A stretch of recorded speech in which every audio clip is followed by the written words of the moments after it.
The Apostolic Letter to Gentiles, an article written by late Elder Voy Wilks, October 6, 1991.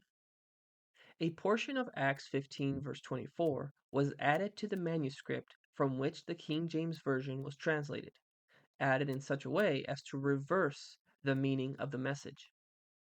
Acts 15, verse 24, KJV. For as much as we have heard that certain which went out from us have troubled you with words, subverting your souls, saying, Ye must be circumcised and keep the law, to whom we gave no such commandment. The same is true of Acts chapter 21, verse 24 and verse 25, KJV. Them take and purify yourself with them, and be at charges with them, that they may shave their heads, and all may know that those things whereof they were informed concerning thee are nothing, but that thou thyself walkest orderly, and keepest the law. As touching the Gentiles, which believe, we have written and concluded, that they observe no such thing, save only, that they keep themselves from things offered to idols, and from blood, and from strangled, and from fornication. The footnotes in 26 translations say this, quote, now recognized as not adequately supported by original manuscripts, end quote.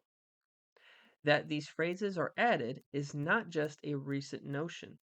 As far back as 1836, the James Duncan version omitted these added words. Most versions, both Catholic and Protestant, omitted these phrases. American Standard Version and Lamsa Version, for example, do not contain these added words. The Diaglott by Ben Wilson, 1863, has a notation indicating these added words do not appear in the older manuscripts.